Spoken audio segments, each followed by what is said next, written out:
Eminente presidente, desembargador Adalto Dias Tristão, é uma grande honra retornar a essa egrégia corte, participar de um julgamento, exercer a advocacia criminal nesta colenda Câmara presidida por Vossa Excelência.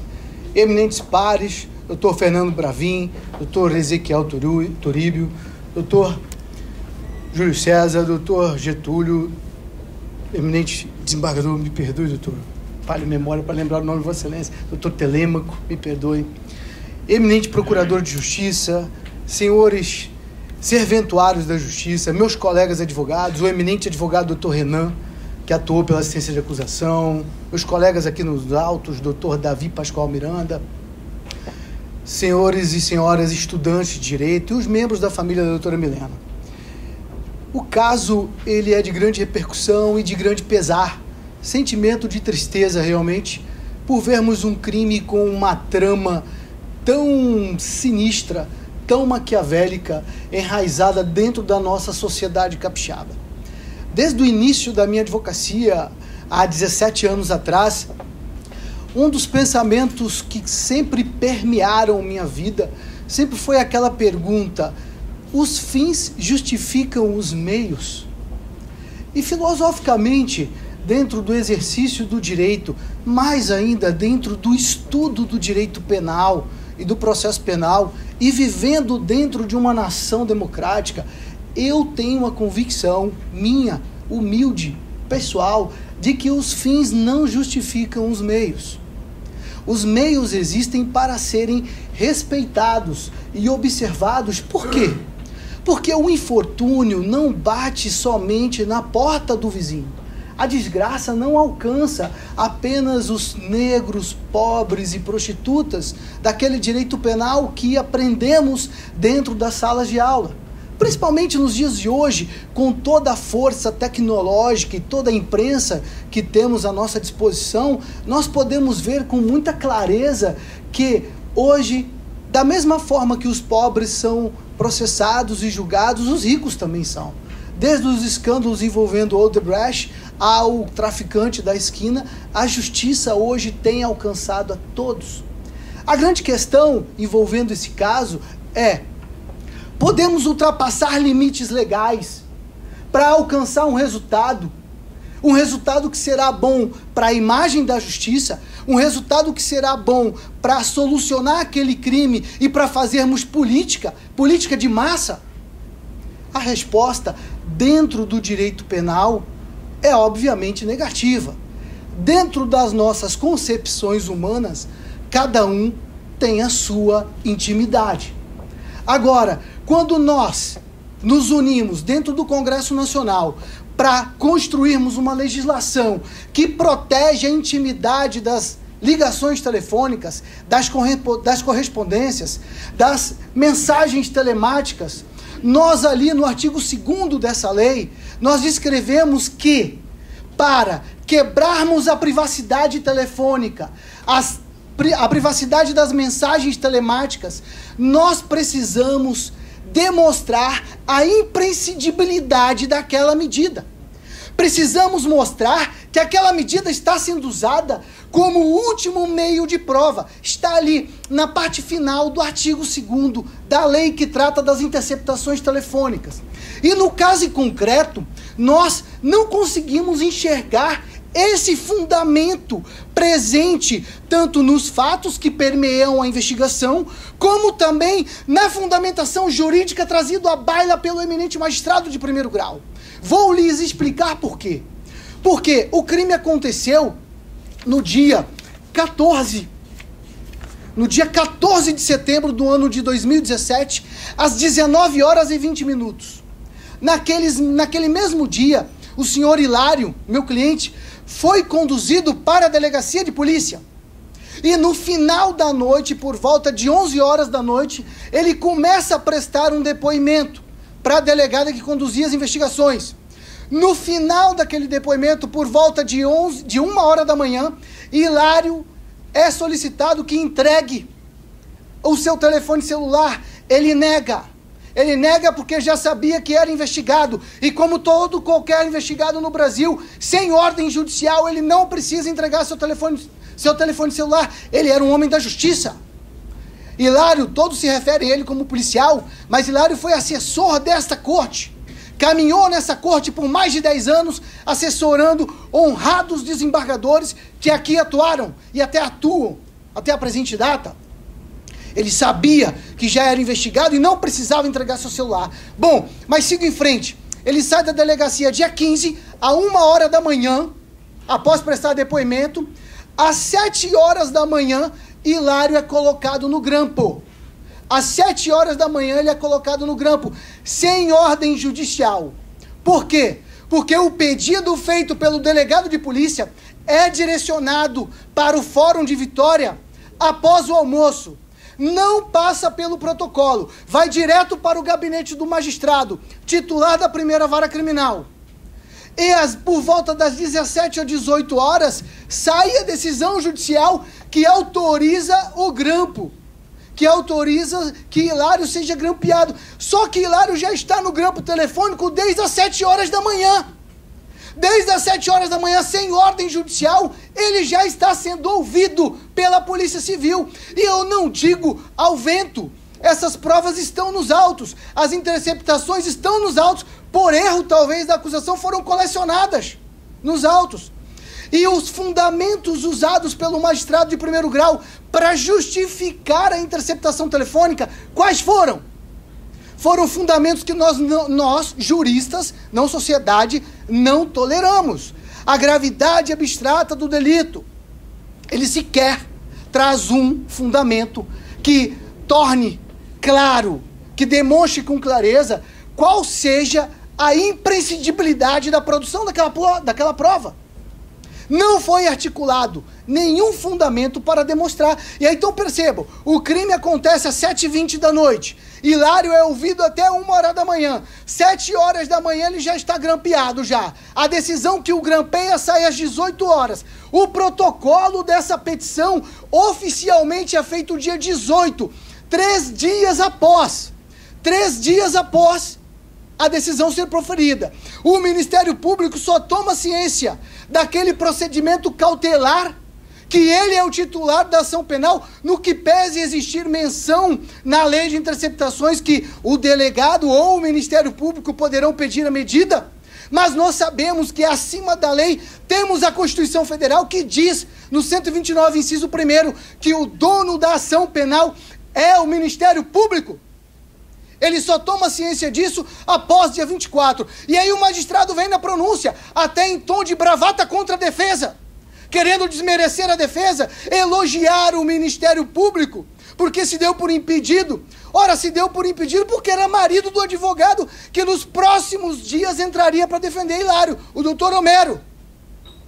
Só que no dia seguinte, quando a medida foi decidida, Homero ainda não era advogado de Hilário.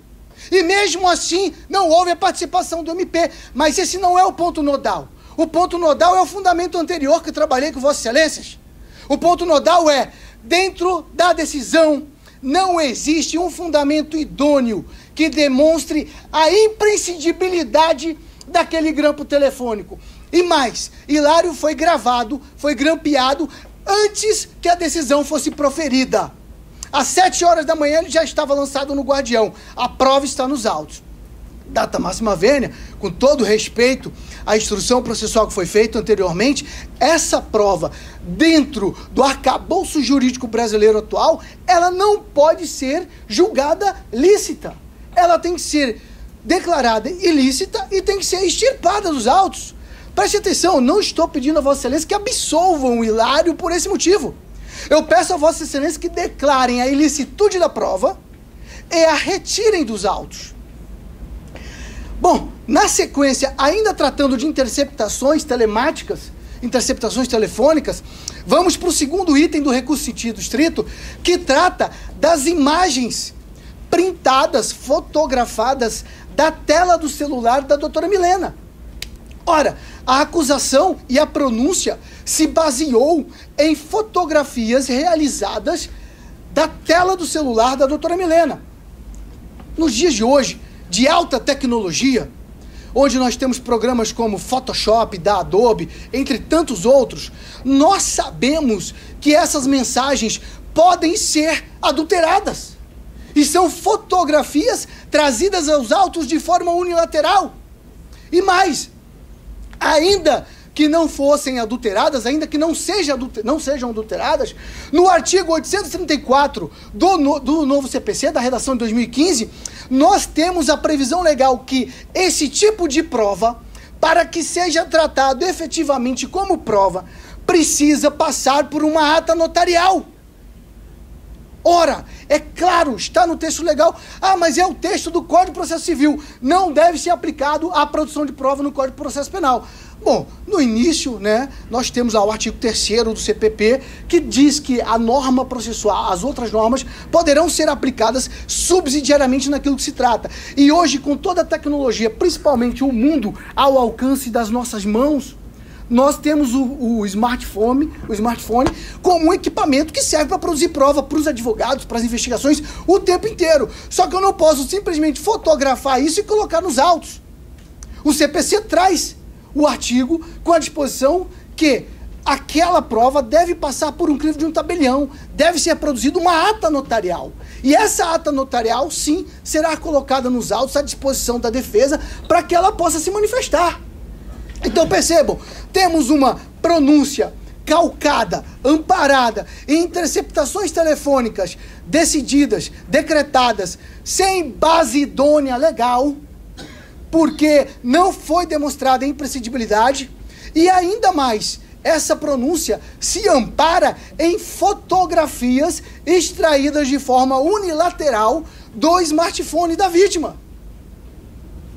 Essas fotografias não servem juridicamente, tecnicamente falando, como prova hábil para demonstrar a participação de Hilário. E mais, o texto contido naquelas conversas telefônicas, de forma nenhuma, envolve Hilário no homicídio. Pelo contrário, mostra que eles tinham um conflito e mostra que Hilário era um bom pai, preocupado com suas filhas, e ele cuidava da parte maior da rotina das crianças, de levar, buscar na escola, dar banho, ver roupas, cuidar de todos os pagamentos das despesas. Era ele que cuidava disso, em virtude de Milena ser uma médica muito bem sucedida, muito bem respeitada, mas ela trabalhava muito mais do que Hilário. E ele, sem preocupação nenhuma, ficava à frente dos afazeres do lar por maior tempo do que ela. É claro quando lemos o texto das mensagens telefônicas acostadas nos autos pelo Ministério Público.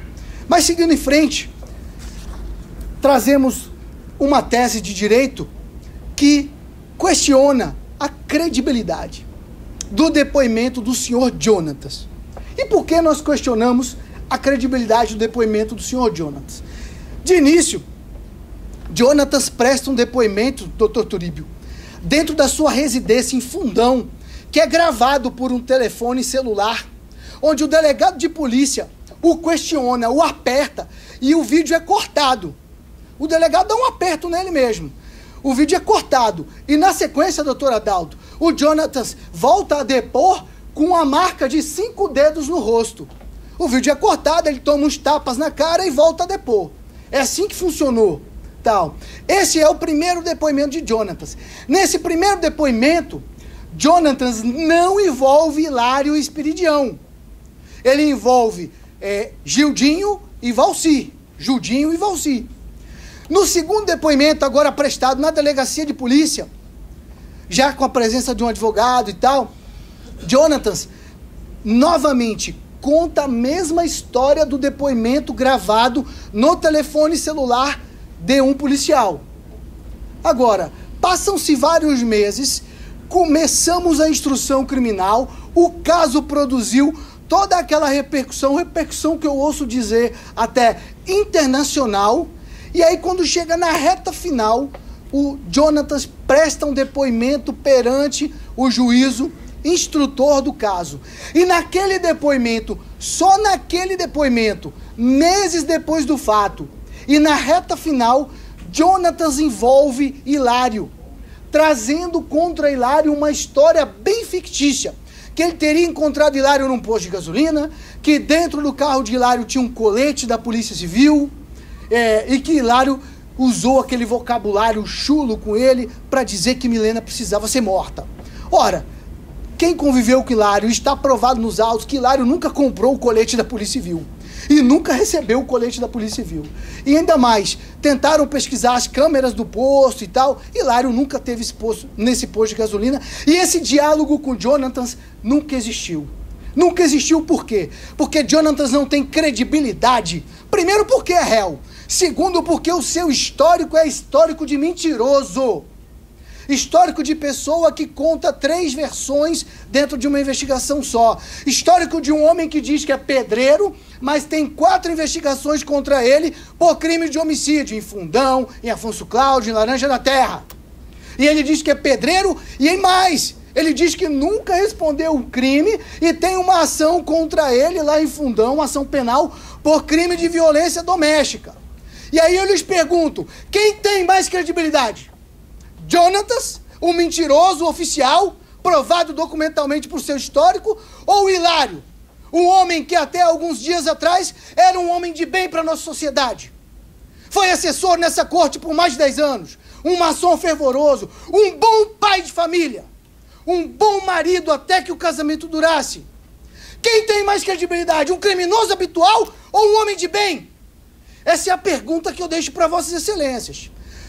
Por mais que exista coerência no fundamento trazido pelo eminente advogado assistente de acusação, que eu concordo doutrinariamente, indícios de autoria servem para remeter o réu ao julgamento pelo plenário do júri, que os jurados são, sim, o juiz natural daquela causa.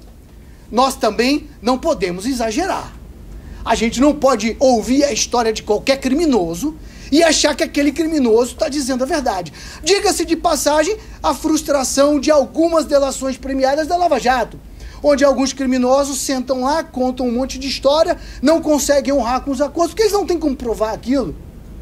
Agora, nós aqui no Espírito Santo, porque é um processo que teve uma mulher como vítima, uma mulher famosa, uma médica bem-sucedida, um fato que ofendeu todas as mulheres e toda a sociedade brasileira e internacional, nós vamos dar credibilidade ao depoimento, o último depoimento de um criminoso prestado contra um réu que tem um histórico ilibado? Vamos continuar nessa caminhada?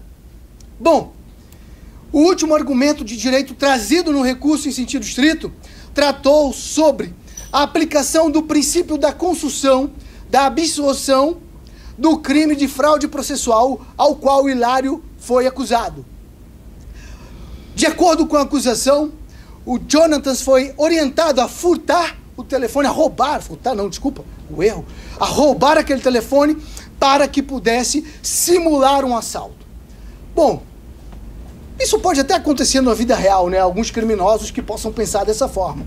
Agora, com todo o respeito, na prática das investigações criminais, o crime da doutora Milena deixa evidente que foi uma execução fria e seca, e que talvez ele tenha roubado aquele telefone celular ou para criar um pseudo disfarce, ou até mesmo para ficar com o aparelho, que devia ser um aparelho de uma qualidade modesta, talvez até excelente. Agora, dentro dos autos, a única prova de que ele teria sido orientado para produzir o efeito, para produzir aquele roubo, para que se tivesse aquele efeito de fraudar a investigação processual, é o depoimento do Jonatas. É a única prova. Vou encerrar, excelência. E até então, todo o posicionamento jurisprudencial do nosso país, nos crimes mesmo de homicídio, mostram que o crime mais grave absorve o crime mais simples. E mais, percebam que esse crime pode ser tratado, inclusive, para Jonathan, como uma autodefesa. Bom, eminente presidente, senhores pares, me despeço a vossas excelências com a lembrança de uma história bíblica que eu não consigo deixar de pensar nela quando vejo esse caso. Naquele momento em que Jesus sai do poço de Samaria, após ter conversado com Susana, e Susana passa a acompanhá-los, e Pedro encosta em Jesus e fala: Jesus, preste atenção, o Senhor convidou essa mulher para acompanhar nós, discípulos. Essa mulher, o Senhor sabe quem ela é? Com quantos homens ela já se deitou? Com Se ela vive com um homem hoje, se ela é casada, se ela é limpa, ela é uma samaritana. E os samaritanos eram um povo sujo daquele estado de Israel naquela época. Jesus vira para ele e diz: Pedro, preste atenção, porque você vem para tirar o cisco dos olhos de um amigo, mas nos seus olhos tem uma trave. E da mesma forma com que você julga, você será julgado. Nós estamos hoje aqui imbuídos na função de julgar seres humanos como nós. Todos somos como nós. Hilário é muito mais parecido conosco do que nós imaginamos. Muito obrigado pela atenção dispensada. Agora a última ostentação oral, para o doutor Davi Pascoal Miranda. A palavra